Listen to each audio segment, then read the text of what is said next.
All right, so fresh out of a New Year's ride, Daryen Ratte and I are here to kind of discuss how we made both a New Year's ride and the Christmas ride, Yes. which is really exciting. A New Year's ride comes out the holiday season for 2024, and the Christmas ride is available on Tubi, Amazon Freevee, the Roku channel, so many others, but those are the three places you can find it for free. And the Roku channel and Amazon Freevee actually gets us the most ad revenue. So if you really are excited about indie filmmakers, those are the two great places. Put it in your background. It's fine. Just play it. Yeah, Just play it all the time at home. It's literally playing in the other room right now. It's beautiful. So you can just have it as a living image. Yeah. So, what's the plan for Christmas? Actually, I just got a notification like last night that there's like a surge in prices and there's all these people, high demand, wanting rides. So, I don't know, I thought I'd pick up a couple people, make a couple extra bucks. Christmas is a hard time of year. It started out really nice. The houses are so like fairy tale houses. Cobblestones? Yes. Yep. Fried potatoes. Potatoes, that's right. Fried potato pancakes. We actually just got engaged yesterday, so. Really? Yeah. Christmas Eve morning. Oh. And then, there was just such good momentum, and then it just came to a screeching halt. Once reality hit, and I realized that not everybody has a good situation, and sometimes people's families are taken from them.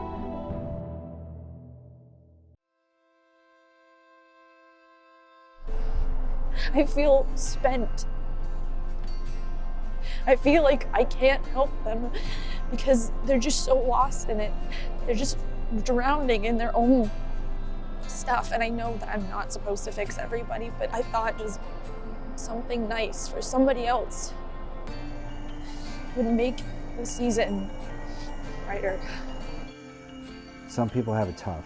Some people have a hard time accepting, positive affirmation or a smile or a kind word. Told her I loved her. She breaks up with me.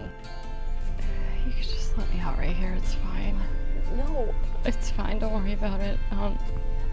I'll be fine. No. I'll get you to where you need to be. It's okay. It's okay. You know, this time of year, you should be closer to family. And I am just so okay being as far away as possible. Maybe I am being selfish. Maybe I am being ungrateful, and maybe I should just let it go, but I can't. Some people feel they're not worthy of it, or they don't deserve it. But those are the ones that you really need to spend that time with. They're the ones you really need to take that extra minute. That's the gift of Christmas.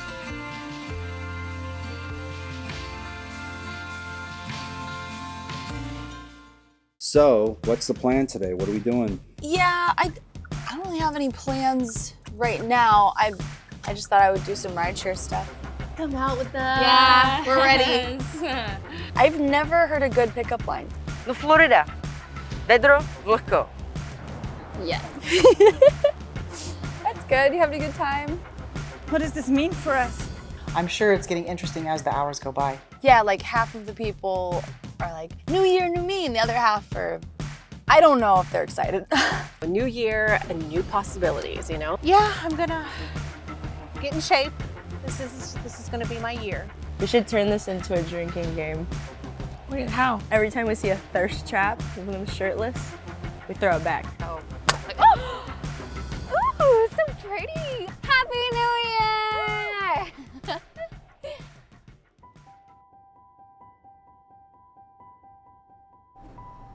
You cut your hair. Yeah, I did. And you're blonde now. Yep, I am. You remember Eddie, right? Okay, Eddie, you mean... Yeah. Well, seeing you earlier was definitely... It kind of brought me back to, as corny as it sounds, a happy place. So maybe you would want to do the New Year's Eve countdown with me and my family? Your family? Yeah.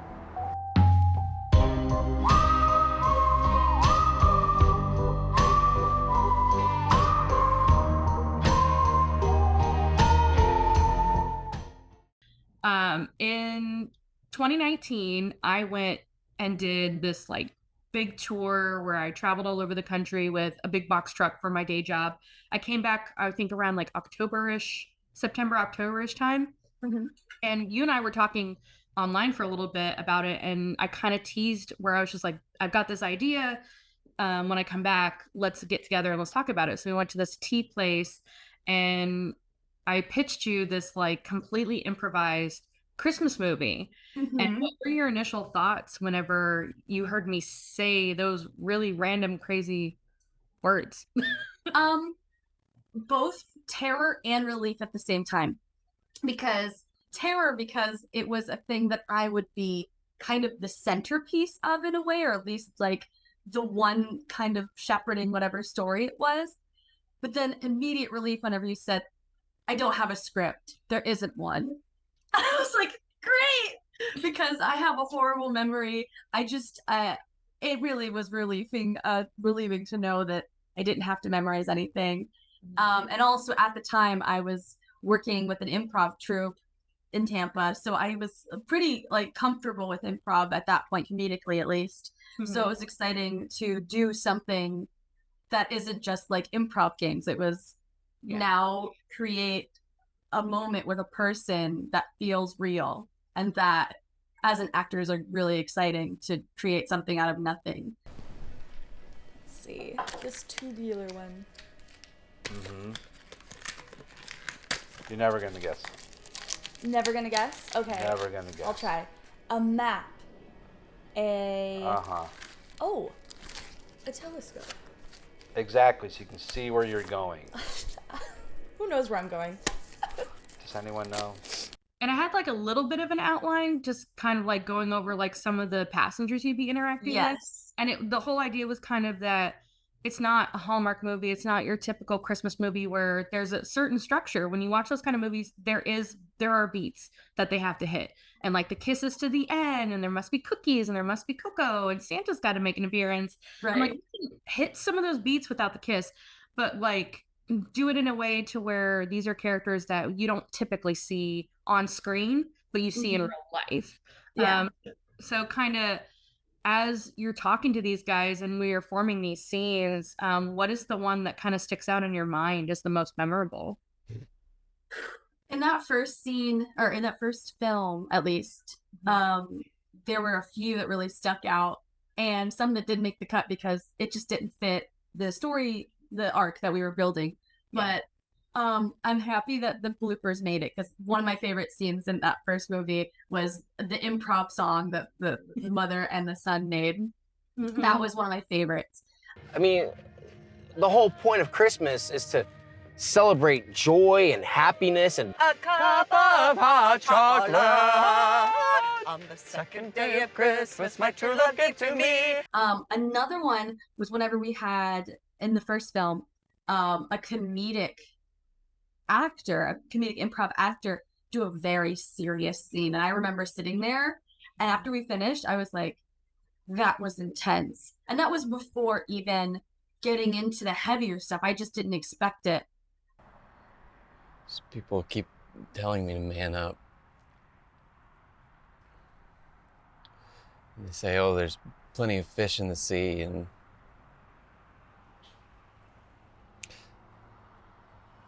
but I don't know how to use my rod and reel, and the bait. It stinks, I knew that it would be rough, but I didn't expect somebody who I at the time didn't really know, but I knew that they were a comedic actor, to come in and just give this most somber performance and then go, okay, we have to go deeper than this later on. And that was daunting. Yeah, that was Matt Walker with the divorced dad. Yes. That scene definitely, it completely like shifts the tone, because like you get some of these serious moments at the beginning and these fun things and stuff, but at that scene, that's when Georgia kind of has her eyes awoken to, oh, not everybody is excited about today. Not everybody is having fun today. Like, and the bars are open because there's people like that, and you're taking this guy home, and he's going through really hard times with a divorce and not being able to be with this kid for the first time. And that one was definitely, that hit hard for me too. And especially because I hadn't worked with Matt either. He was recommended by a friend who knew that he was really great at improv. So when I talked to him on the phone, I was telling him all about this. I'm like, it's a very different kind of character. And he's like, no, I need something like this. And I've seen it in other, yeah, I've seen him in other stuff like now. And I was just like, dude, like this guy, he's so good. He's a giant, like he's super tall. That it's in the car. We couldn't tell that, but like him and Matt Winter, they're both like giant people, but since they were in the car, like they fit very well. But yeah, it was a really kind of surreal moment and played a lot into that second phone call to Dad. Awesome. It's tough, Christmas is a hard time of year. Remember when, Mom passed away the first year after? Yeah. Presents, mistletoe, cheer, all that sort of thing. It's, great on greeting cards and commercials and, watching White Christmas, but that can be tough. Let me tell you, I am proud of you. You went out there with an open heart. You tried to interact with people, give some cheer, show some Christmas spirit. I'm sorry it didn't go the way you wanted to, but I know Mom would be very proud of you too. It really did. So when talking about that first film, there's a lot of things I had never done for at all before that. A lot of stuff I hadn't done on film before, and crying was one of them. And I remember one of the biggest anxieties I had when we started was making sure that I could get to that place. And I had never done it before besides like in plays, gotten dramatic and been like, okay, I'm living off of this adrenaline. Like being able to do something and maybe have to do it again for a different angle. But thankfully we had the two cameras that night. But I remember you telling me, because you and I are really similar, we connect through music. So I remember you telling me, like, think about someone or something that might have happened that makes you feel sad. Maybe listen to a song that makes you sad and connect those two and come back to me. You gave me an assignment. It was like homework before doing that scene.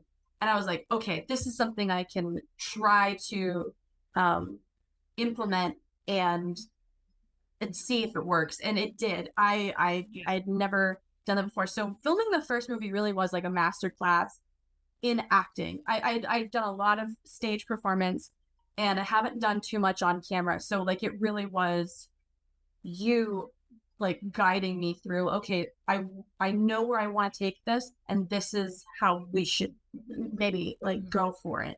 And it worked. Yeah. You gotta reach out. He's going through it too, It's his mom too. If anything, that might even bring you back closer. Just sharing that, knowing you have each other. You just gotta get over the hump. You have to just bite the bullet and reach out because you don't want to live the rest of your life without him. You don't want to regret never talking to him. You don't want to make a mistake. All right, so that was supporting actress. One thing I did want to say before I played that, but just remembered, I feel as if that shows like the real amount of diversity that our festival has, because those performances were really kind of all over the place. A lot of times you go to watch something like the Oscars and it seems like all of them are kind of the same person. They kind of the same performance. They're all kind of dramatic. But here we had a bunch of, we had some comedy nominations. We had some really teary-eyed nominations. We had some really strong nominations. We had some really crazy nominations. We were pretty much all over the place. So that's kind of reflects the diversity of our entire festival. And one other thing I wanted to say right quick is the actors' videos are a lot longer than all the others, so it'll go a little faster after we get through those. And with that in mind, let's go ahead and get the winner. And those are all great performances. We love them all. Unfortunately, in most cases, we have to select one, although there is a tie here. So sad. Not today, but not on this one, but there is a tie on a couple others. All right, so the winner is Dina Najjar. Dina! Christmas Ride. Hey, all right, I'll pull Dina, where are you? I got her. She's coming.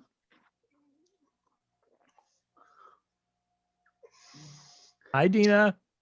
God, we got all those cookies in the background. Oh my God, thank you guys so much. This means a lot to me. This role is really personal. If you've watched the film, well, you can see that it's someone who's going through a difficult time during the holidays, and I lost my father 3 years ago during Christmas time. So this is really special to me. This was a really personal role. So thank you guys so much. It really means a lot. Dina, good for you. Good job, girl. Yeah, woo, go Dina. Whoa, go Dina. The crowd cheers. Yeah, normally Dina, there'd be a big crowd and they'd be cheering, but Dina, we got some hearts in the chat from Darren, and we got Robin in the live chat yelling, "Yay, Dina!" So you got some tons of praise coming in from everybody. So thank you guys. It was nice to see you. It's nice to see you spill your heart, Dina. I love it. Thank you. Thank you guys. You don't know how much this means to me. It's been a hard year, I think, for all of us. So I really appreciate this. It has been very good. Good job, Dina. Yeah, it was kind of important. So the first one, because it was Christmas, I picked out songs beforehand, and I laid the track out for each scene because I knew that what I wanted for the pacing and the tone. And I found a Christmas song through Artlist, which I have a license for, which helps with distribution. So I kind of laid that all out, and I knew like kind of how long I wanted it to be and certain things like that. So with that first one, it was a little easier that I was able to play those songs for you guys before we even kind of started. And the way that I approached each of those scenes was I would do the passengers first because I knew I had you. Like I had you for all of the days. So I wanted to get as much as I could get about the passengers, get your coverage. But then I knew as I'm fiddling around with things, if there's certain lines I need or if there's certain like B-roll that I need from you, I have you on a light day that we can get all that stuff done. And it was kind of that way with the New Year's ride too, to where it's like, well, I know I have you and I know we're going to, have a light day to get certain things and things will need to be picked up. So that made things a lot easier. But the music for the Christmas ride really helped. But with New Year's, there's all Lang Syne. Like that's it. Yeah. There's not really any like New Year's songs. I did find one on Art List that was really sweet. That was kind of like your sundown, calm down moment where lyrics are cheer up, babe, tomorrow's New Year's Eve. I love it. For New Year's Day. It was really a sweet song. Other than that, it was very like just kind of pop and a mixture of like pop and podcast and things like that Georgia kind of evolved a little bit into as she became an adult. Write your resolutions without fear or leave them on the floor. Go and open a new door. Just keep blindly facing forward. Sun's the hottest at its core. And I warned you I get bored. There's too much to be explored. Things that we cannot ignore. Drop the ball and be restored.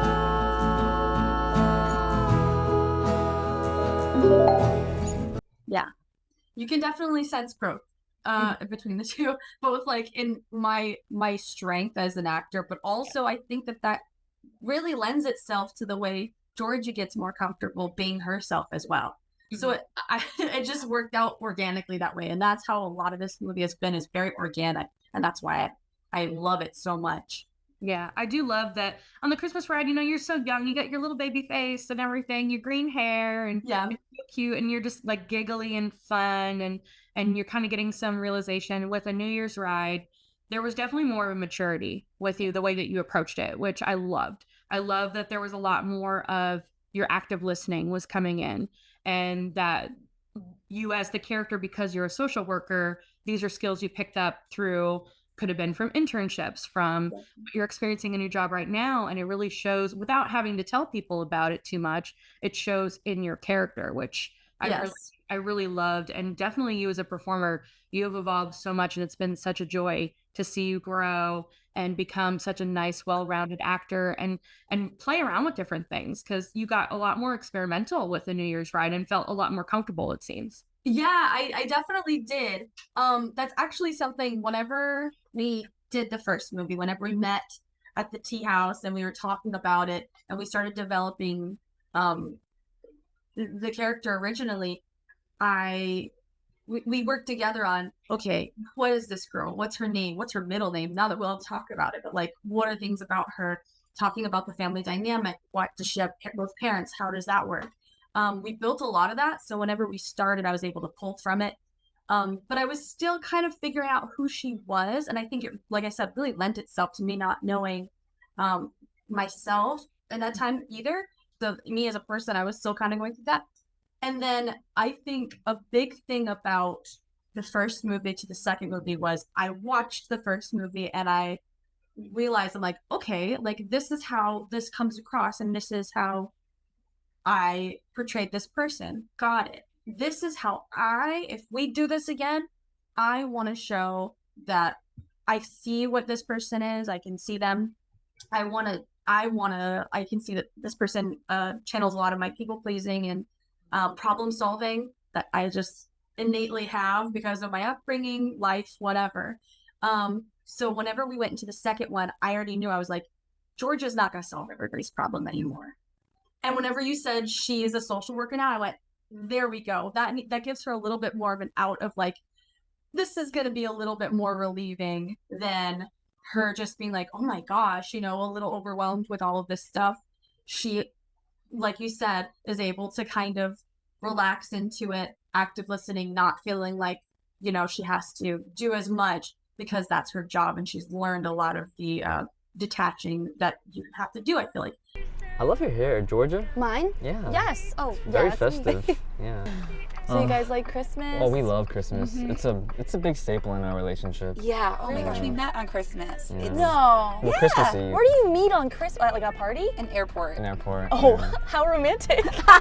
I've heard Imani before. I feel like I've known people named Imani. Yeah, that's that same. I've felt a connection to that one. It also means Imani means spirit or faith.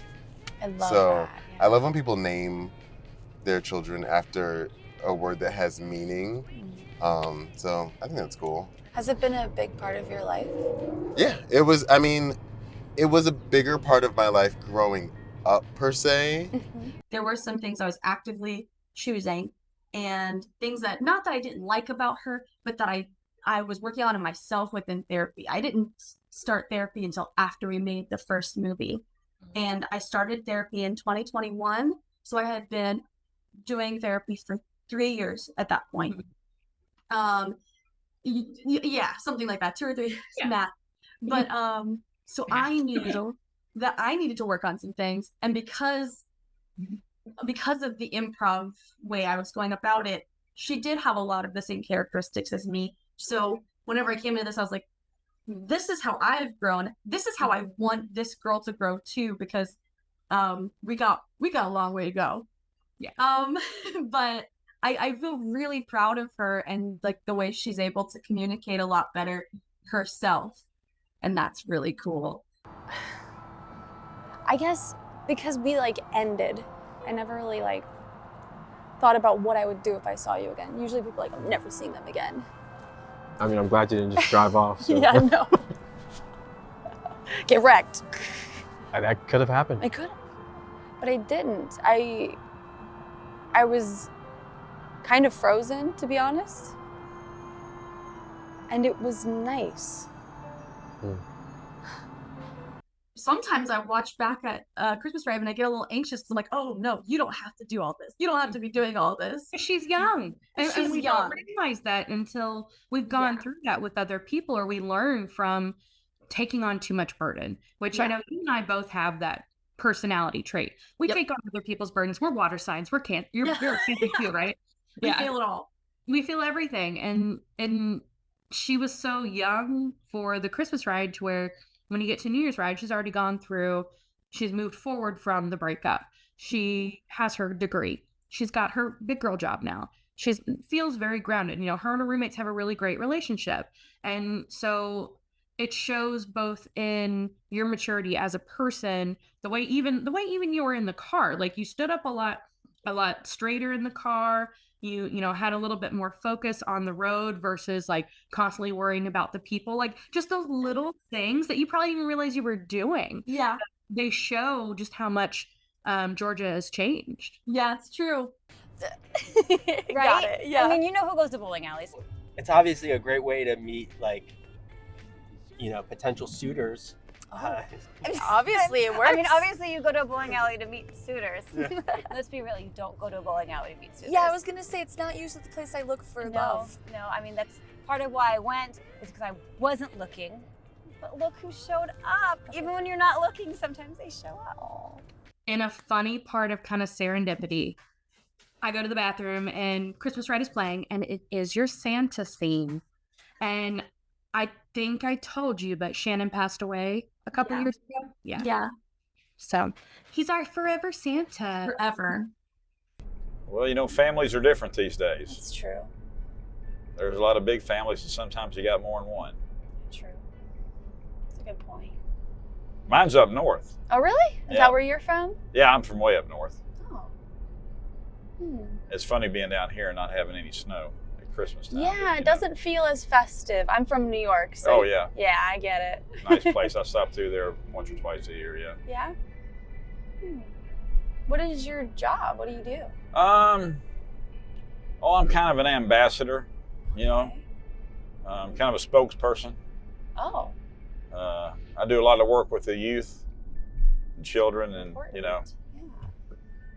That's really nice. Yeah, I enjoy the heck out of it. I sure do. Well, they say if you do what you love, you never work a day in your life. Ain't that the truth? He was so cool. Oh, and it was so funny how him and Buzz like knew each other from the Army. And we're talking about that too. And Buzz knows my dad from the Army. So there's like so much like small world kind of stuff with it. But Shannon came from Orlando or Miami, and he does Santa all the time. And so he already knew like how he wanted to do it. And he was kind of Santa on vacation and having a good time and stuff. And he was so fun. So fun. When we first did the Christmas ride, we originally on the first day had people meet us at a Walmart parking lot. On Fletcher Avenue. You can tell I don't live in Tampa. I remember the buses went there, and it was not the smartest decision. And like after the second, it was like Buzz and Jan came and everything was fine. But it was like when Rebecca got there, that was when I texted whoever else was supposed to be there. I'm like, don't meet us here, meet us at University Mall by Panda Express. Like, right. Which is like, when you look at like, that's pretty bad. If you yeah. I'm like, don't come to the Walmart, come to University Mall. Yeah. For all of the craziness, and the area we were in was very like closed off and abandoned. So nobody really it was perfect. It was like Dawn of the Dead. It was now University Mall is so much better. Like they have revamped the theater's revamped. Yes. And a Sprouts is apparently gonna be there soon. Yes. So they're coming up. They're coming up. It's true. It's true. They're having their renaissance. Yeah. that's like one of the biggest things that stand in my mind was the logistics of that day. And I'm like, why didn't I think of that? Like you think of everything else. There has to be every now and there's got to be a hole, and that one was filled with a man. I haven't traveled by myself. Like that logistics of where you should be is like right. That's a good point. But I don't live in that area, so I didn't really know until we got there. And people didn't want my water; they wanted my money, and I don't have money. I gave them water, and they were like, like okay, But so let's talk about the family dynamic. So in the first movie, The Christmas Ride, we established that your mother has passed away about 10 years ago. You moved down to Florida with the boyfriend, and dad stayed up in New York, and he's dating somebody who becomes Meredith, and that we find in A New Year's Ride. What was the dynamic like with Austin? Because when we first filmed there, we filmed it all in his house, but it was supposed to look like it was in two different places. So he's corner in the chair, and you're on the couch opening presents and stuff. You guys are literally right across from each other, acting like you're Skyping and stuff. And it seemed like that chemistry was very natural and very organic. And Austin's a great dad, and he actually won Best Supporting Actor at the Tampa Bay Underground Film Festival for his role. Unmute. Yeah. There now? you Can you hear go, me now? brother. Now we Oh, can good. see you. Let me start again. Woo! Woo! Thank you guys so much. I've been a huge fan of T-Buff ever since I put in my first film like 4 or 5 years ago, and to get a Buffy, especially for this film, because this was an amazing experience, very challenging, very exciting. Stefanie Davis is an amazing director, and being allowed to be a part of this Christmas film is just absolutely fantastic. So I'm floored and I'm thankful. So this is amazing. Thank you. So we've been working with each other on different projects over the years, just kind of like adjacent to each other. But then whenever it came to, I'm casting this person as your dad, I was like, this is somebody I already know and support, and that already knows and supports me. So the fact that we have an excuse to be like, hey, hey, Pop, like it just felt great, because it's just like your homie. And so now it's just like, and now you're my dad. I will say, my actual father, he doesn't resent Austin. He's like, you're not a real dad. You never will be. Like, I can't remember. I think they've met once or twice. Maybe. That's funny. But it's always just like, there's silent heat there. I'm like, are you guys gonna wrestle? Like, what's going on?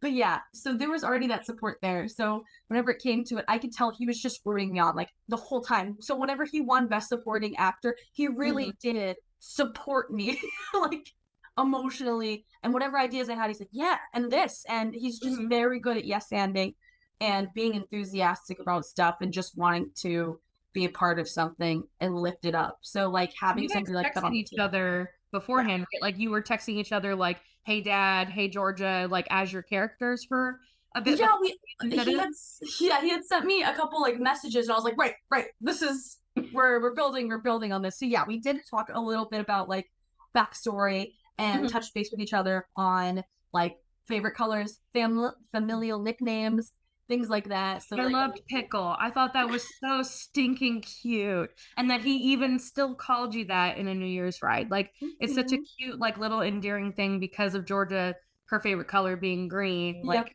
name is Pickle. Even though her hair was green, it didn't even matter. It was just stinking cute. Yes, thank you, Dad. I needed one of these. Thank you. I thought, for the car, it's now warm or cold. It keeps it like whatever it's supposed to be, super cold, super hot, whatever. Love that. So, and it's your favorite color. Yes. Right? Green. There you go. All right. My turn? Yes. Oh, it's got a bow. Yeah. Because you're pretty. Oh. There you go. See? Now we're twins. Thank you. We're always friends. Oh. Well, this is a better job. Thank you. It's okay. First one was a trial and error. Well, you got a severed Santa, so it's kind of hard to wrap. All right. And we have a box. And... ooh, it jingles. What could it be? Honey, what is this? What? It's so you can be pretty. A pretty Christmas tree. Really? Yes, put it on. And then that carried on to a New Year's ride where now Meredith is his wife of the year to when we're picking up on it. How did you feel about bringing on this new motherly character, and then your chemistry with Lisa on that scene was just, oh my God, it was so beautiful. If anybody that has seen it, or like all the producers that have seen it, that was one of the most memorable parts for them, was that talk of the two of you. I'm sure it's getting interesting as the hours go by. Yeah, it's been wild. It's been like half people who are like, new year, new me, and half people that are like, this is the stupidest holiday. Oh, yeah. So your dad and I were talking, and I wanted to run something by you and see how you feel about it. Yeah? I was thinking that maybe you and I could take a little girls trip. Whoa, okay. Yeah? I would love that. I'm thinking that maybe DC. I think that's kind of in between the both of us. Have you been? That sounds really nice. No, No? I've never been. It's amazing. And in the wintertime, it might be a little cold, but I know that that's something that you kind of probably miss, right? Yeah, a little bit. A little bit. So maybe we'll see some snow, we'll go to some museums, have some good food, and just, just some girl talk so we can get to know each other better. Whenever you said that we were bringing in Meredith, I was like, okay, how is this going to go? Like, are we going to get along? What's it going to be like? I hope so. So I actually wrote my thoughts and feelings about Meredith in my journal. I wrote, Meredith really brings the first big heartstrings that I felt. Having her presence in this story is so wonderful and important to the movement of life. Life goes on, our heart grows to make room for more love. That's all I had to say. I like she. Oh, Lisa will love it when she hears that. Yeah, which it's crazy because of course we just met that day. We had like written each other a little bit in the chat and got to know each other a little bit, but we're all very, very busy people. So like trying to make that time to make those connections before getting on set was really important. And I don't think I could have, like I said, upon watching it all hit, I was like, oh, this is how it feels. And it's crazy how I didn't feel that at the time because we were, but watching it and just hearing my audio and we filmed my scenes after the fact in response. But even then you can tell I'm kind of like, yeah, that's nice. And okay. And I kind of settle into the situation and I do have those like moments, but I didn't until I saw her, it didn't really hit. And then I watched it, I was just like, Georgia, this woman loves you. And that's what makes it so much more endearing when I told you to say, like, get to a moment where you tell her that you love her. And it felt so, like, beautiful. And, yeah, I love moments like that. In the editing, like, that scene was very easy to edit, mostly because when we did your part after the fact, I would play for you her 2 takes. And so you kind of knew what some of the responses were. So part of that was the audio when you were in the other room, but I think the majority of it was when you were in the car, just because it was cleaner and I was able to like play around with it a little bit more. Yeah. And then trying to kind of splice the halfway point of like in the middle of a sentence going to like of her talking, going to you. So you guys are kind of blended together a little bit. It's true. It's similar to what we were doing in the car, but like more time had passed between the 2 takes is all. It's crazy how both ways it works the same. You get the recording of that person giving their performance and then I come in, I'm like, and how can I assist this and how can I like dance with this line? And that's something that really blows my mind about how you made this movie and how we work on set with it with all the actors. So you ladies are going to be the last ones we film on day 1. And I just bought glow sticks and a champagne like bottle that blows up confetti because we're going to have some fun. Yay! So you 2 are basically the party girls that Daryen's character is going to be picking up to take to the destination. So you guys have pre-gamed a little bit. You got your glow sticks on, like you're ready to party. And I have 2 of those little champagne bottle things. So kind of the idea that I was having was that you guys are talking about, like, we have this, that, when it comes time to, 5, 4, 3, 2, 1, and then, blah, blah, blah, but one of you accidentally pops it and the confetti goes all over the car. At doing it.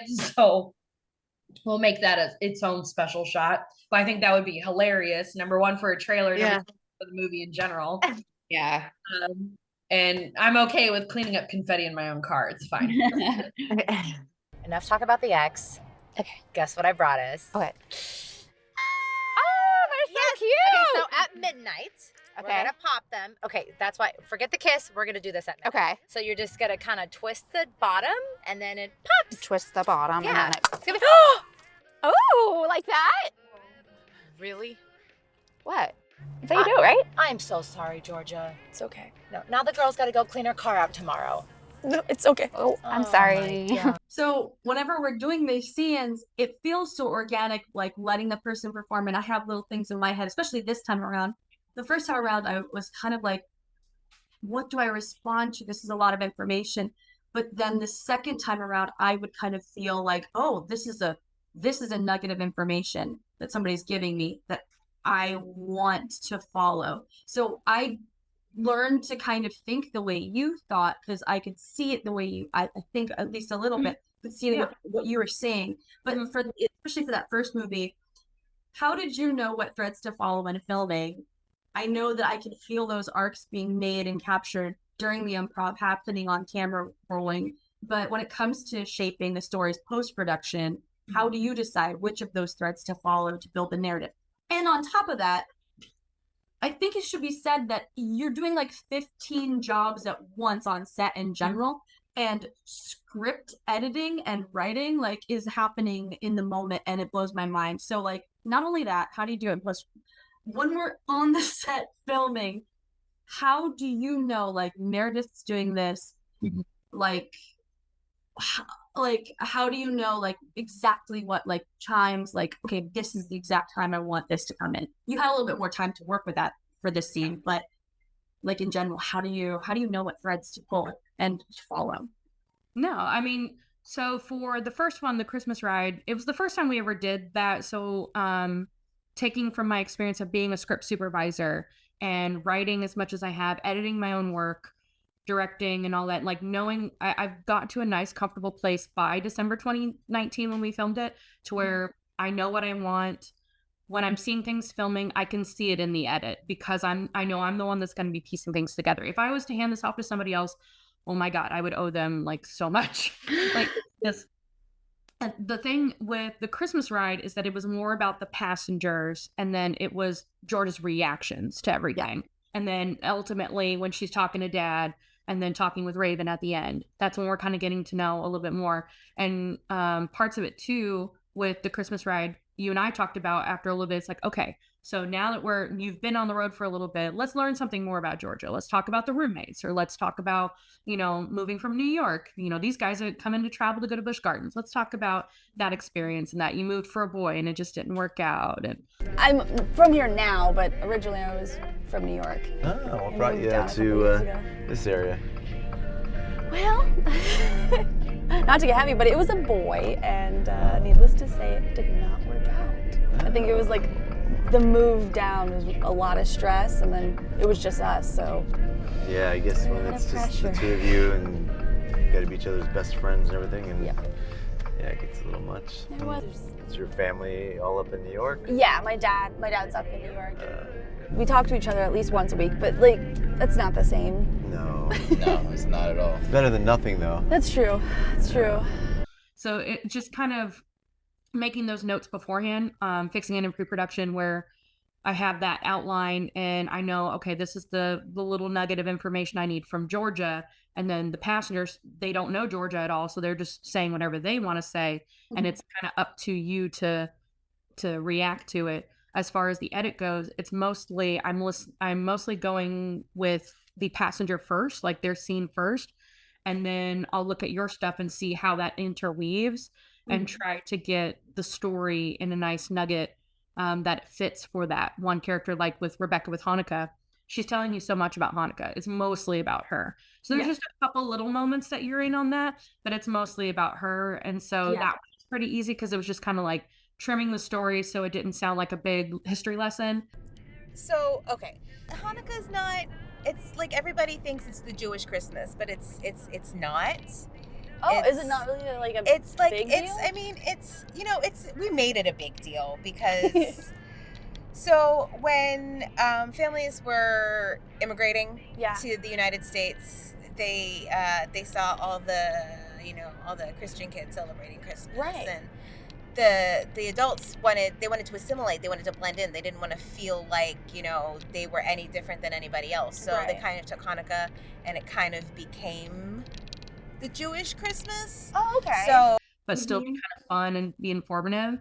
Yeah. The flip side with the New Year's ride with Kwanzaa, with Devin Collins doing Kwanzaa as Thai, you're a little bit more active in that conversation. And so it kind of shows your growth a little bit. So as he's talking, I'm looking at your take and seeing how you react to it. Like whenever you say, you know, I know people named Imani, it seemed like everybody, you know, like each part was part of person. It's, you took in that information and you're giving your kind of spin to it in a very respectful way, to where you're kind of letting him know, like, hey, I've listened, I've learned about this, I'm excited about it, and I'm excited for you. And there's 7 days to it. There's Umoja, which means unity.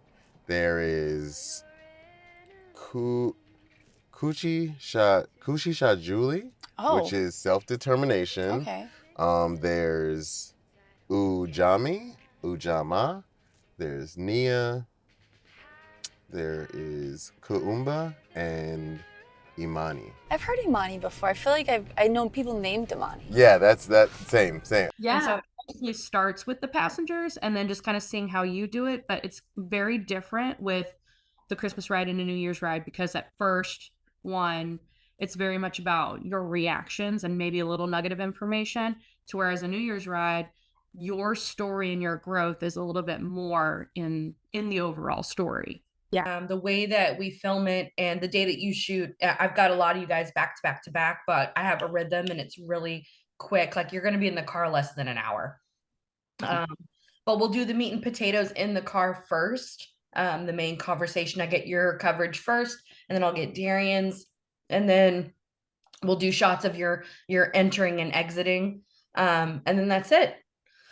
The magic is in the editing. So it's kind of documentary style, but not really, but it's a really fun way to do it. And then your character, I believe is Noah is his name. I get some of the names mixed up, but Noah, he is just got broken up with, and you know, it's the party holiday of the year. And your character is kind of back and forth between what's going on with you and a couple that just got engaged that's in another ride of hers. So it's kind of a contradictory thing, like we had in the Christmas ride, where one was she was going to see her boyfriend's parents, the other one she just got dumped. And so kind of the contrasting things with that, but just kind of playing along the lines of, you know, just got dumped, gonna meet your buddies and just gonna self-care with some alcohol, but you're doing it safe because you're with the ride share. So just kind of wanting to make sure that we don't get too into like the self-destructive talk, just because Georgia's character will immediately go into like caretaker mom mode kind of thing, like she did in the Christmas ride with somebody else who she thought might be wanting to commit suicide. But so we'll just kind of stick to it in a little more of a comedic manner for you, rather than making it too much doom and gloom. So whatever ideas that you have, if it's based on, you know, personal experience, or if you know, have a buddy that has gone through something like that, but just we could play along with like what the backstory is, you know, how long were you guys together? Has there been problems before the breakup? Did she or he break up with you like right, you know, that morning, or has it been coming along for a bit? You guys just been avoiding the conversation. So I'm very open to kind of your thoughts on how you want to build the character. And then when we actually get to filming, we can really play with it. Okay, so I had thought of a couple different things, but that's good because you said he or she. So you might, I was gonna ask you if I could make it that his boyfriend that he was living with for a while had just broken up with him. Yeah.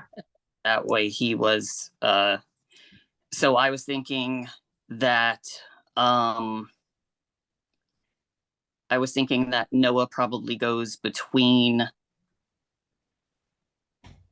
like slight anger, but not like crazy anger, like angry that it happened, but then that kind of like mopey, I can't believe that happened. Yeah. But then isn't surprised, so that it could kind of, that way would play more into like comedy. Mm-hmm. So in my head, because I thought about it earlier, I was like, I figured them being together for like 4 or 5 years. Okay. Him feeling like it was a slap in the face because he didn't do the things he really wanted to do because he was trying to put the relationship first. And then here he is with all of a sudden, like, it's going to be New Year's and like, here you are, you're alone now. Yeah. So that's kind of thinking. We were living together. I believed everything that he said. And of course, then he leaves me for somebody else who's younger. And here I am. Nothing that some alcohol can't cure, though, so everything will be okay tonight. Happy New Year to me. That's tough. I'm sorry, I didn't mean to dump everything on you. It's not like you're my therapist. It's embarrassing. No, sometimes just talking it through. I mean, did it happen recently? Yeah, a couple days ago. Are you in a relationship with anyone, or have you been in a long relationship? No relationships for me right now. I was dating this guy, and then I moved down here to Florida, and then we broke up, and I've just been down here ever since. You know, people grow apart. People can do the opposite and become codependent. Things happen, you know? I mean, we didn't really grow apart. He kind of just, I think, went with someone younger because, like, with gay people, once you hit, like, 30, you're, like, 90 in, like, the real world. So, like, he just traded me in for a newer model. That's rough. So now in a New Year's ride, we have introduced the roommates that we talked about in the Christmas ride. Yes. So with Tatiana Lynn and Melissa Chin, what was your experience at that gorgeous Airbnb that we had? Or, well, First it of was all, Peer Space, not Airbnb. It is an Airbnb, but I rented it off of Peer Space for video shooting. But how was that experience? Oh, so cute. I love fruition. I get so hungry when I drink. No, when you drink What is this? you'll This need is to eat illegal, too. to be honest. Listen, we gotta I cut missed her out. off. I missed out. Definition. That is good. Oh yeah. New Year's wishes. Oh yeah. Okay. How about a trip for the three of us to Aruba? I love that. Then very rich. Mm-hmm. In Aruba. I want an actual boyfriend this year, and one that has a car and a job. The trifecta. The bars. Can it happen? The bar's high. The bar's high. 10, 9, It's happening. 8, 7. The three of you had such really great chemistry, and the beauty of a New Year's ride now too is that you're not in every single scene, right? Whereas the Christmas ride, you're in the whole shebang. Now we've got, you know, some of these other characters to where they can be on the screen to where you're still working, doing your thing, and the girls and Melissa literally put together a dating profile. So a lot of that stuff was actual, like, people messaging her and actual profiles, like the line of, have you ever been hit by a van? Hi, my name is Van, and I'm hitting on you. that is somebody's profile. So funny. So Yeah. funny. Yeah. I laughed out loud at that scene. I did. They were so much fun. They were so funny. Like, I feel like I just need to like release that full 2 clips of just them riffing and stuff. Absolutely. Just for funsies. Like, it was just, they had so much fun out there. And we're literally just waiting for the sun to start going down. Totally. And stuff. They're just playing around. And while we're cutting back and forth to you in the car, after going through what you went through with Eddie and like really thinking about things, you talked to Dad, and so now your friends are drunk calling you, and you're still just kind of not ready to go home yet, but like still kind of out there. And it was kind of nice to give you a little bit of a breathing room in this one, to where we got to let other characters kind of shine as well.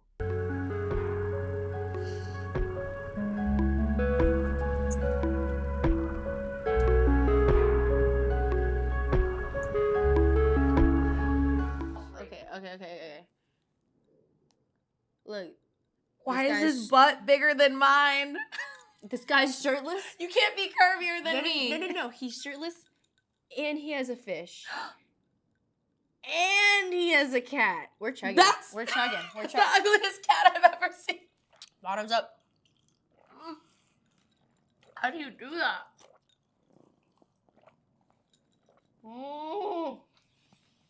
Boy, you really are a teacher. So I can't have nice things. So chaotic. So I can't have nice things. There was one particular person that was very moved by the movie and demanded to be in the second.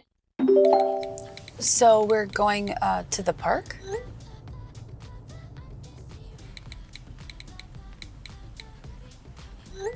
So did you guys have a good lunch today? No cap. I love your hair. Thanks. I got W-Riz. You're welcome.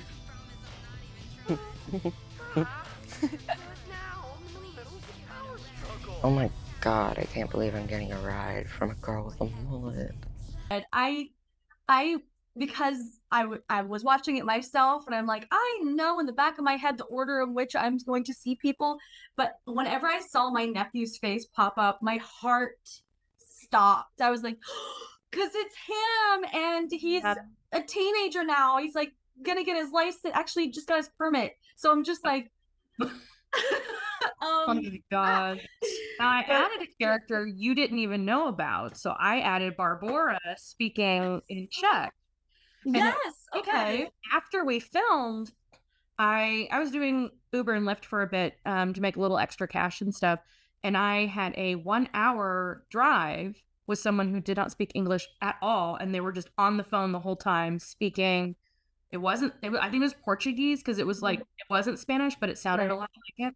Sounds Spanish. So I'm just like, because I'm like you, where I'm like, I want to talk to people, but they're not going to talk to me. So I was like, I need a scene like this. And I know Barbara speaks another language. And so I had her do first in English a couple times, just so I knew what she was kind of talking about.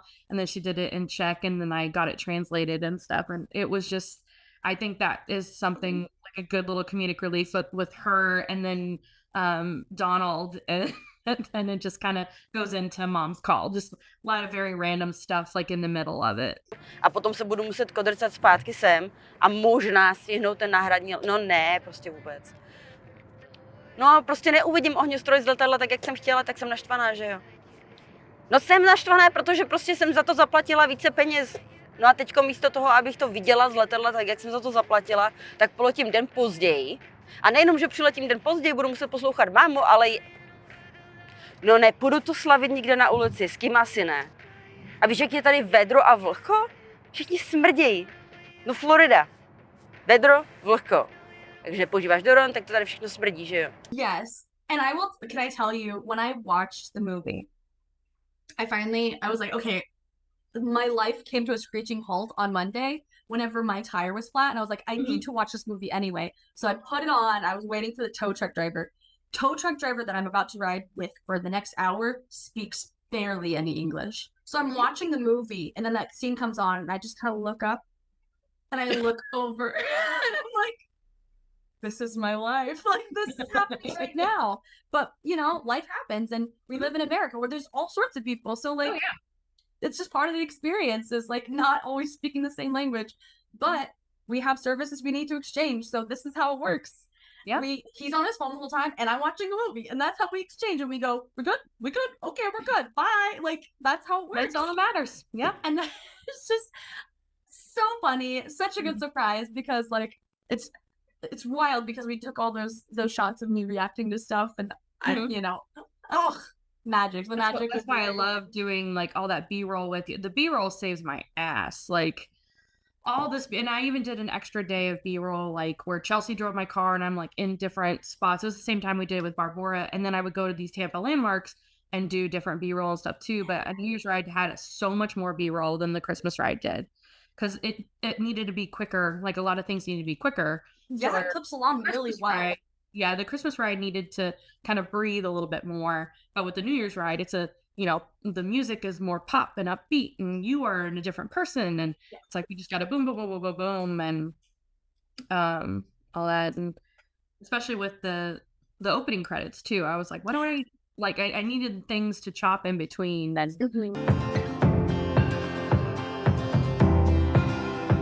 Sometimes I play it safe, and you can see it. It's easy for me to show. But sometimes I'm really brave, and that just just means that I'll try again tomorrow.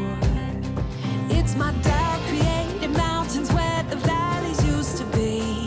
Gotta change perspective if I really want to see that sunrise over the water. I swam over and under, get lost in all the wonder, never call it quits, no. When life hit me apart, I went faster and farther. I just gotta remember I was made for this. And whenever we filmed A Christmas Ride, what's crazy is because we'd filmed all this stuff and it was so like exciting and like, oh my gosh, I've never done this. It felt very energetic and bubbly and fun, even though we were talking about like heavy stuff. I'm like, but this is exciting because we've never done this. So whenever it came out and it was, you know, the heart-wrenching story that it was, the realistic story that it was, I was like, whoa, this is so much darker. And to be fair, one of the first edits that you'd sent me was much funnier. And I was like, oh, this is great. And then I saw it and I was like, this movie's so sad. But that's because I like cartoons. So like that's why it's sad, is because it has humans in it that aren't just making zany noises. But then on the flip side, filming this one, I felt like I was a lot more like feeling the emotions of people and like letting them, and so it felt a little bit more like lower vibrational energy. But then whenever it comes out and it's like, so it's funny how I felt so much high vibrational energy when we filmed Christmas Ride, but it was so somber. This I felt like, okay, we're serious, we're listening, and it started being so like upbeat. I was like, this is wild. That's how it works out. Yeah, it just shows how you grew too, because you know you're very energetic about Christmas. I mean, you're an elf and say this at Busch Gardens. So we did the first one, like that's just who you are, and everybody, like all the passengers had a little bit of a different energy. So like, you know, you're just trying to help everybody and stuff. But with this one, you're just focusing on the active listening, knowing that it's a busier day, and so it's a little bit heavier for you, where you still get like your quips and stuff. And so it is kind of cool to see the very stark differences between the two as far as vibes. Yeah. And then we move into the X serendipitously coming into your car. Yeah. So how did you feel about that when I brought that storyline to you? And then you and Kevin had really good chemistry, and, like fed off each other really well. What was kind of your guys' approach to it? I was kind of frozen, to be honest. And it was nice. I think I know what you mean about like it felt warm and comfortable and not bad. I guess like I was thinking it would be like the boogeyman if I ever saw an X again, but like you're a decent human being. Why would you not be a decent human being now? I just haven't thought about any of that in so long. A lot of perspective. I think the fact that we didn't meet at all or talk before really lent itself to it being awkward upon meeting. And I think whenever whenever you told me the idea, I was like, ruh-roh. Like, how am I going to handle whatever emotions I have towards this person? Which at the time, whenever you first pitched the idea to me, I was like, I don't know if I'm going to hate this person or what. It's been a while since I've had a breakup. Funny story, I was broken up with like mere days before we started filming this. And so I was, whenever it came to it, I was like, what would I feel if I picked her up? And so I was just like, good to hear from you. I don't know how to feel right now. And so whenever we were filming it, it was silent for quite a bit. And it was beautiful in that sense because it felt very thick in there, but you guys were right next to each other in the car. He chose to be in the front seat. He didn't go in the back seat where it could have been much easier for him. He wanted to be right next to you. Yeah. He knew it was you, like that character. He knew it was you because he saw your photo. You just saw Eddie. And that's the way it is for rideshare drivers. We don't always get to see the photo. We just get a name and an address and you pick somebody up. I don't know why Just both of you trying to acknowledge the energy just sitting thick in the air. Yeah. Sounds like a nightmare. I could barely breathe. The air was so thick. It felt like a total nightmare. And I'm just like shaking. Okay. It's okay. Yeah. We're gonna go out tonight. We're gonna forget about it all. Okay, just decompress. You know, Out the window with that. We're going out. Get ready. Look cute. What am I? Hey, and you saw while you look good. Girl. This is like the best I've seen you. Go You're get the ready. best. I love you. Go guys. get ready. I love Come you on. guys. Oh, Scott. I love you. I'm putting on something shiny. I had this one experience as a rideshare driver where it said like Charlene, and I go and I pick up this dude who's putting his shirt back on. I'm like, oh, you're Aunt Charlene. She called it for him and to take him home, probably before the husband got back. So you don't always get who is on the app, but they know who you are. Incredible. You're the getaway driver, right? Get out of here. You might incorporate something like that in the next one. So that actually, I think it would fit the theme. You gotta show the hot messes too. It's It's true. part of it. It's true. It's true. Aye. The one thing I did love about both is that we highlight Tampa, but in a New Year's ride, we're highlighting the Riverwalk. Right. With both meeting Eddie, which is your guys' spot, and then you seeing Thea on the bench, drunk and alone in this like skimpy outfit and stuff. Like, what did you think about that kind of turn of events, and how did that feel to do the approach? How drunk am I?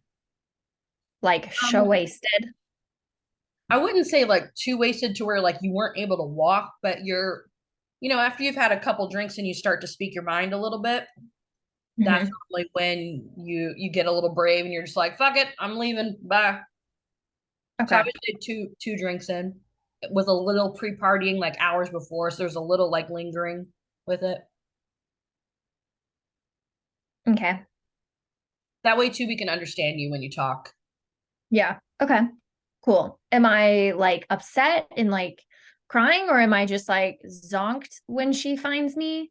I'm kind of leaving that up to you on how you feel that you would be in that situation, or if you are more frustrated no one's answering, or if you're upset, or do you have your armor on to where like as people are walking by you're trying to act normal, trying to act sober so nobody draws attention, but to Georgia, who's a natural caregiver, and when she sees you, she sees like, oh no, this isn't right, something, want to make sure she's okay kind of thing. Okay. It's not like so out there to where like it causes a scene, but enough for somebody who is very empathetic would know something's not right. Hey, how you doing? Hey, I'm good. How are you?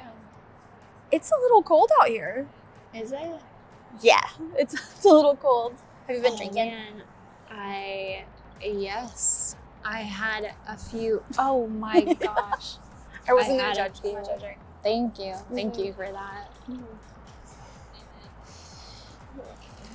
Stumbling upon somebody in a completely different situation where I'm like, this could be dangerous, but also comedic relief of hanging out with a drunk girl. Like in general, like there's something comedic about somebody who's inebriated and in a safe way, because I'm a safe person. So, excuse me. So like stumbling upon her and being like, this is a complete tonal shift than what I just went through, which is a lot of heavy stuff. I can help this person. This will kind of let me get my mind off of that and enjoy the rest of the year. Truly. And like reset, because that was really heavy. So it was just really great juxtaposition of the two. And in the car, like I love how that scene progressed and how she's like, I'll get you a drink. And I'm like, I don't think either one of us need a drink. So like I loved the redirecting of the inebriated person. Like, let's go get food instead. Let's get fries. Like I loved that. And talking to her about Taylor Swift, I connected with that girl. I was like, I see you. I know who you are. I've met girls like you. I love you. I mean, let's be real. I didn't think you were a threat. You're literally wearing sneakers with calf-high socks and a pink sparkly skirt. Like, what are you gonna do? I'm sorry. I'm sorry. I'm a mess. This is a nightmare. This is not what you want to be doing on your New Year's. Actually, You were driving Uber earlier, right? I was. You were? Yep. I had finished my route. No. Yeah. Really? Yes. Do you want to like go somewhere? I can like buy you a drink. I think we could use a burger. Do you want to go through your drive-thru? Yeah, let's do it. Do you want to get French fries? Yes, I would love to get French fries right now. French fries! Happy New Year! Like, let's go. I know, and her cute little Happy New Year. I'm like, how dare you give me a trailer moment like that? Damn it. So cute. She should have been so cute. Yeah. And that's like every drunk girl. One of the like happy accident fun parts that I loved was that she's talking about your outfit and somebody's pulled over by the cops. And so the flashing red and blue is on her face as she's talking about you, like you're not going to do anything to me. You're in a sparkly skirt with cat eye socks and sneakers. Like, come on. She read me. I was like, because that's the first thing I thought. I didn't. Okay, to be completely honest, I picked out that outfit. I've been wearing those shoes and that socks for every other scene. I didn't think about my shoes. So like, it was very much real where I was like, okay, we won't see my feet. And then I'm watching them like, you can see my feet. There are shots of my feet. There are specific shots of both of our feet as like emotional. Like, I'm like, and then she's like, like with our feet. Guess I'm just like sitting here. Did it die? Yeah, it died. I'm also an Uber driver. I'm not You that are? one. Yeah. Oh my gosh. Yeah. I can request you. Oh, wait. Oh, no. I can't request you. Accepted. Really? Yeah. Yeah. That's what's up. That's what's up. There's so much talent going on here. Yeah, I always like refer my friends. I'm like, here, look at my friend, look at my friend, look at my friend. But branching out and working with other creative people in our community really has elevated me more as an actor and a performer, and just appreciating the other local talent out here. So being nominated for something like that, there was a lot of pressure involved, but it really did like make me think more about like what am I doing and how do I want it to be received? And like it is an experiment. Both movies are part of this experiment, but like experiments can be really good and people can get something from it. I don't know. It was really validating in that way. And also just to be seen by people in my local community, because I'm like, you called me a hidden gem once, and I really am quite hidden. Like it like I'm getting a little bit more recognition and things as I get older because I've been places for a long time. But when it comes to a new medium like this, I'm still kind of like, I don't want to say underdog because I don't think anybody's an underdog. I think we're all just doing our thing at our own pace. But I think that like to immediately be like, well, this is a thing we're all watching. I was like, oh, I'm part of it. I feel like I was thrown into the deep end, which is great, of the local film scene. And that's so cool to be a face in a thing that people are going to see. And I'm like, oh, well, now Literally, your face was the poster. Yeah. So it's like, you might not know any of my work because this is the first one. Like, there I am. So it was cool. It's kind of like not trial by fire because it wasn't traumatic at all, but it was really cool. I felt like I'm just happy to be here. Like that's how I felt. And I felt like it made me look at myself a little bit more seriously too. Not that I don't take myself seriously, but believe in myself, if that makes more sense.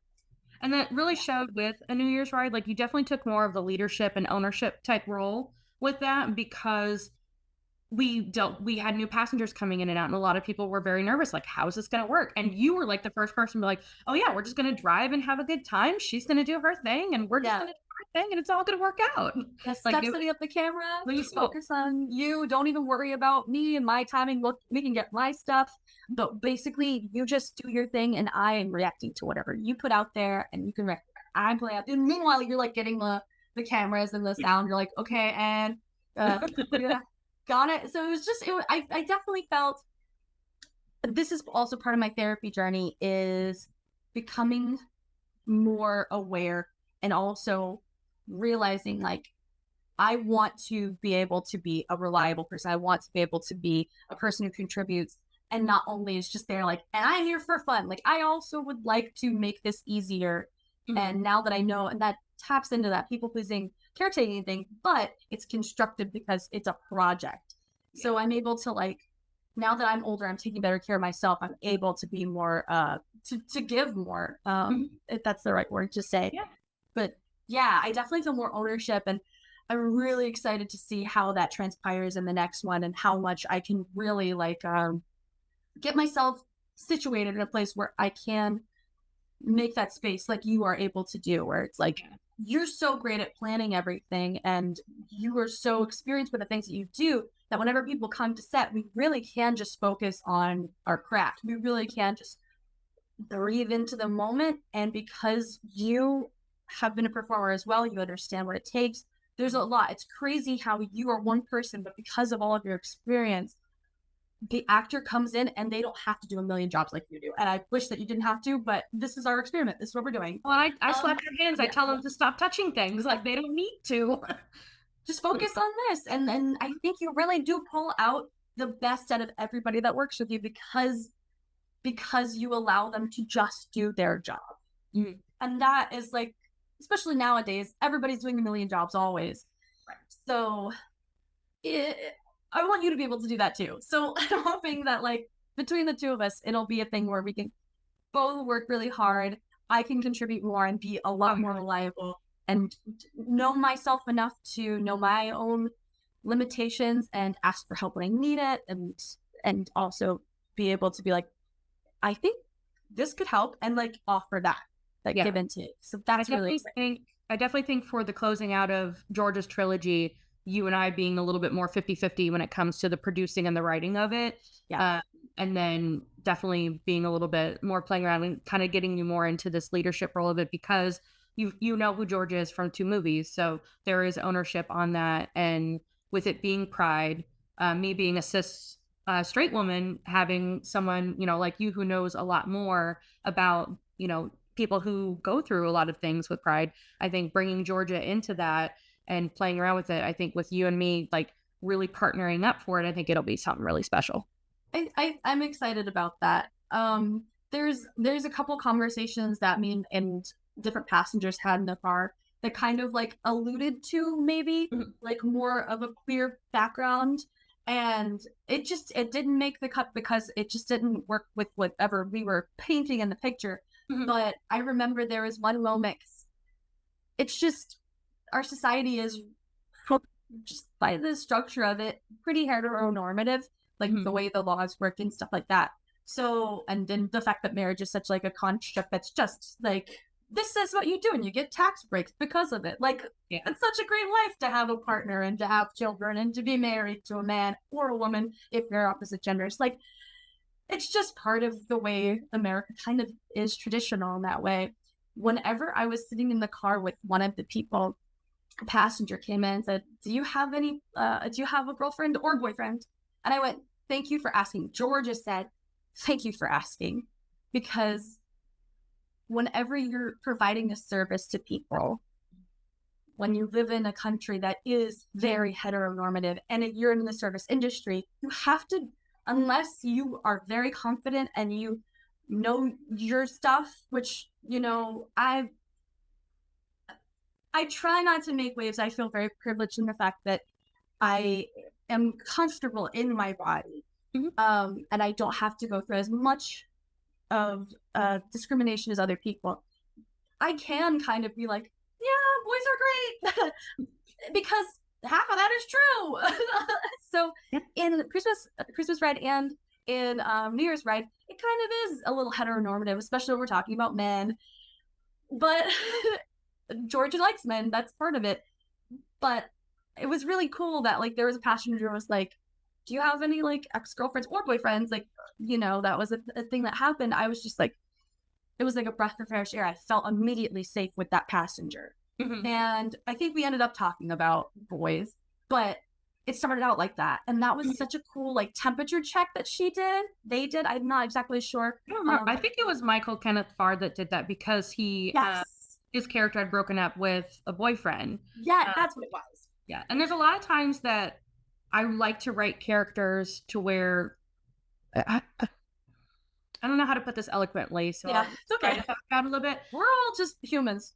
When it comes to LGBT characters, there's so many people that are just like, they put it in your face and they're just like, yeah, like, and this is the story, and it's a gay story. right. It's like, what I like to do is let the audience kind of figure it out for themselves. Like for our next film, Easter Egg Hunt, Lexi's character is bisexual, and she just has like one little line where she's just kind of like, or maybe I'm just, attracted to Ava. Who knows? And like, just kind of like a throwaway thing to where it's very normative, but it's not like she's walking around with a girl like holding hands and stuff. It's just one of those things where like it's part of the normal conversation and nobody's making a big deal about. Right. Which is so nice. And so it was Michael. So whenever Michael had mentioned that, I was just like, Georgia and myself, like I felt relieved because we're actually kind of acknowledging anything besides the heteronormativity that Georgia doesn't really want to bring out because she's working with the general public and she doesn't know, and also we're in Florida, so you never know. So yeah,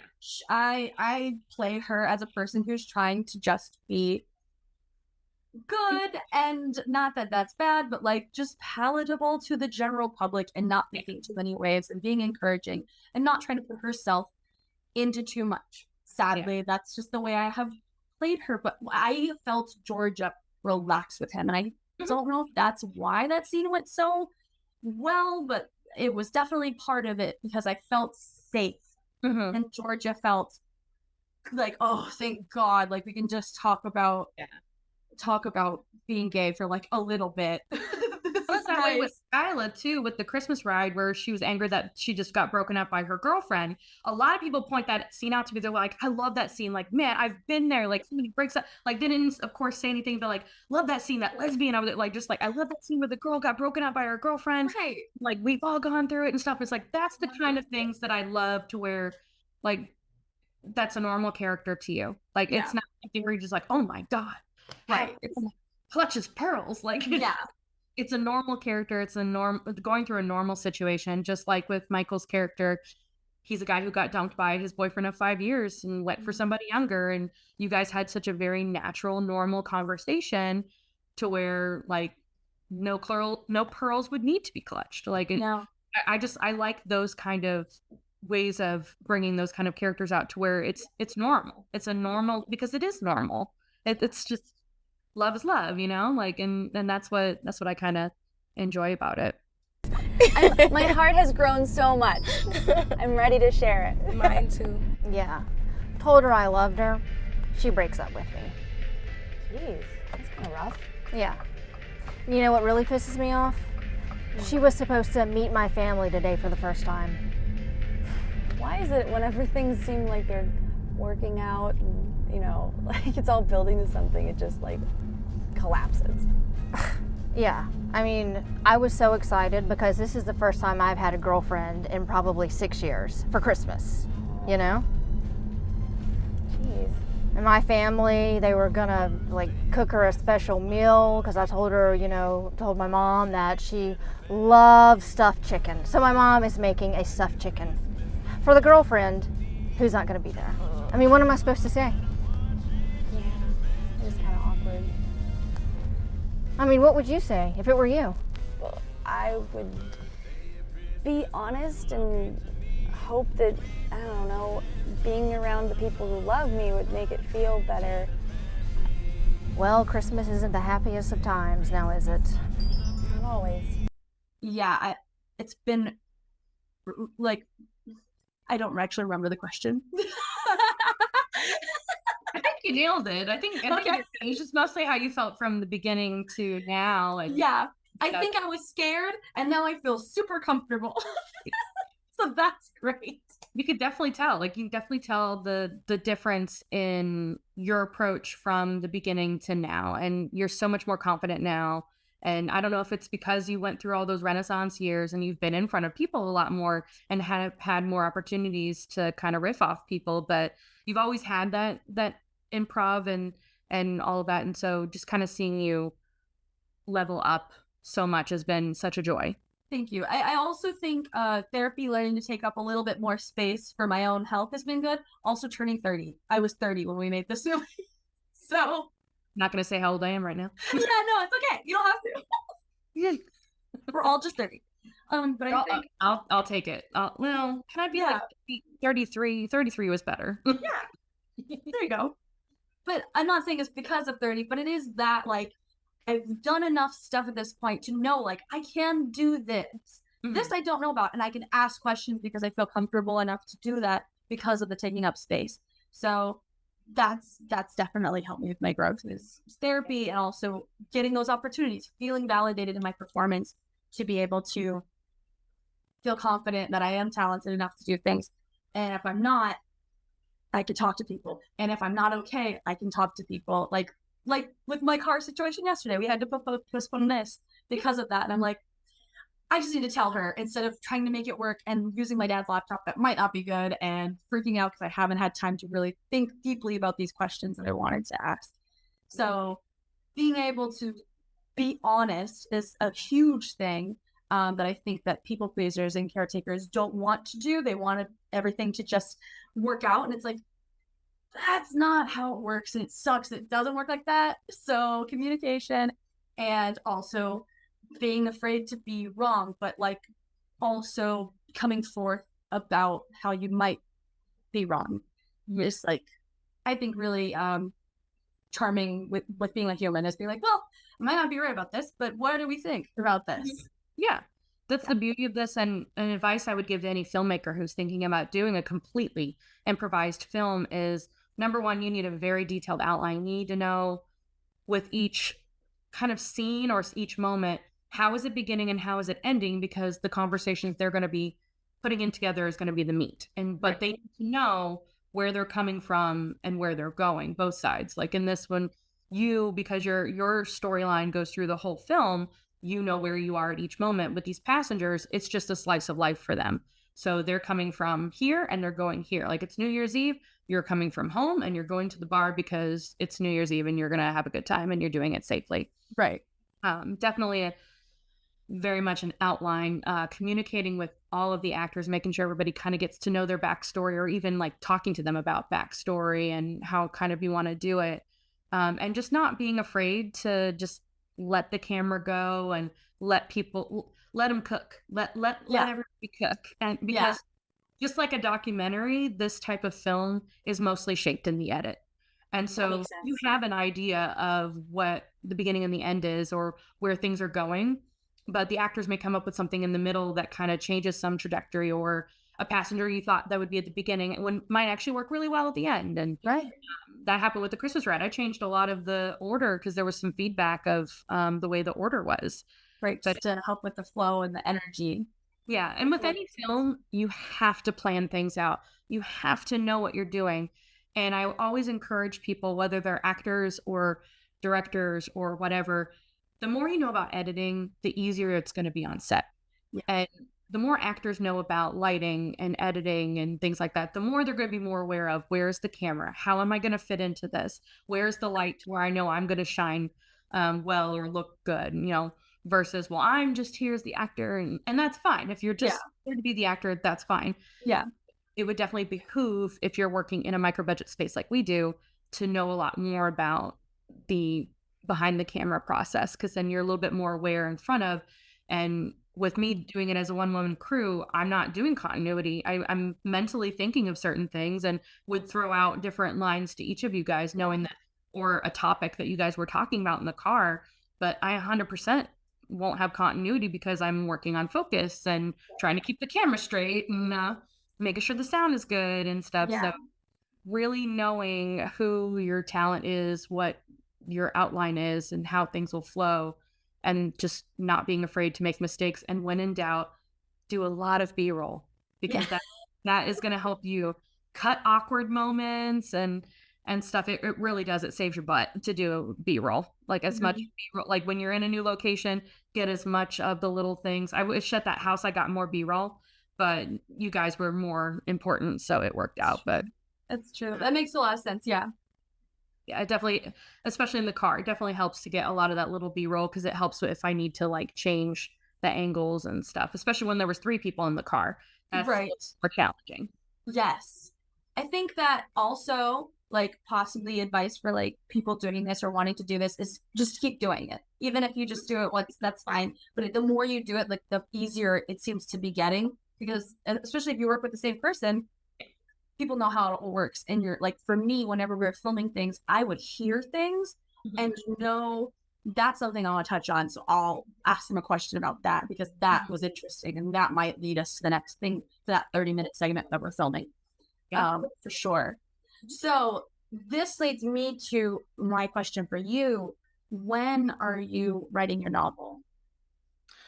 Yes, so I need to, and I'm working on writing. I have a couple different concepts about micro budget filmmaking, since this is the fourth one. The first one is the 30 days of pre-production to making your first feature, and like just literally 30 separate days of things that you should do before you even get on set and film something. And then the other one is just about micro budget filmmaking in general. I did a presentation for women in film 2 years ago. It was after Home for Thanksgiving. And I had that PowerPoint, and I have like certain beats and stuff that I enjoy, and I'll adapt that into a course as well, because as a filmmaker, having multiple streams of income helps making sure the film gets their money back. And I'm mostly self-invested. For this film, we did have an investor and we got grants. So that helps a lot. So we're quicker to getting in the black with the New Year's ride, which is good, because New Year's is riskier than Christmas. The Christmas ride is in the black, and but with New Year's, it's a little riskier holiday. So it's good to be able to kind of be closer to the up and up and have that support. So really excited that we got grants from Women in Film and Television and Film Florida for We love that. making it happen. So Yes. thank goodness. That helps. Because you really do. It is the magic of pre-production with you. You are the master of that. So like the reason I bring that up is because, like I said, it makes everything seem to just fall into place. We have extra time. We have time for lunch. We have budget, like because we have and you're not stressed. And if things pop up, you just pivot, and that's the beauty of it too, where people get so crazy about like if something doesn't happen exactly the way that they thought about it, you need to think of something different to do if that's the way you're doing it. Like I love a challenge, and there's times where things get crazy, but you still work it out. I was getting over bronchitis when we filmed this. That's right. You're like, sorry. I'm gonna have literally taking a break. You were taking a nap in the car. I threw up outside the car. And then like an hour later, we filmed a scene. Like it just... I thought we were explaining the sun to set, but yeah, it just worked out that way. Damn it. But you have to know how to pivot. And like with the Christmas ride, where we had a bad meeting location, we pivoted to another one, and it didn't hinder anything. We still mostly kept to 8-hour days. There maybe was 1 or 2 days that you went over by an hour, and that was it. And that's something I definitely pride myself on, is I try to keep in that 8-hour days. Like with Home for Thanksgiving, we had one day, which was a big day that we had everybody, that we did a 10-hour day, but all the other days were 8. And I don't like doing these super long days, especially because I'm doing so much. I need to get a good night's sleep so I can perform well the next day. So it's very important to plan so much. Get your totes ready, have your notes, like making sure you're taking the time to make sure that things are good to go, and doing the work beforehand with your actors to make sure that they know what they're doing. So that way, when you're on set and you got everything together, then you can say, okay, I am director now. I'm here to do the thing. So let's do the thing. Whereas when you guys first arrive, it's normally 1 second, I need to, check sound. I need to do this and do this. If you guys want to talk to each other and what, like, it's just all about the approach, and prepping is key. It's very vital. Yeah. You don't have to suffer to make art. No. It can be very maintainable and sustainable. You might be a starving artist, but you don't have to be a suffering and a starving artist. Yeah, for sure. You have to start. That's part of it. But I coupon. It's fine. And I just take as many, what is it? Popcorners? What are they called? Oh, yeah. I take as many of those as I can. And that's how I get. This movie should be sponsored. Yes. This movie should get a sponsorship for popcorners. It really did fuel this entire thing. Yeah, I use them for every set now. Everybody loves them. They're so good. They're gluten-free and great. Everybody loves them. All right, Daryen. Well, thank you for taking the time to talk about our two really fun projects. I'm super excited for people to see A New Year's Ride and the Christmas Ride again. You can watch on Tubi, Amazon Freevee, Plex, and the Roku channel for free. And there's a couple other places, but it's not free. So go watch it for free. Yes. Can I say something about future, possibly? Yeah. I think Georgia is finding her sense of self more and more each film. And we're seeing more of her personality peek through. We're seeing dynamics around her and the way she connects to others. And I'm excited to continue to blossom into our trilogy because I'm really excited to let our true colors shine through like a rainbow.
Thank you.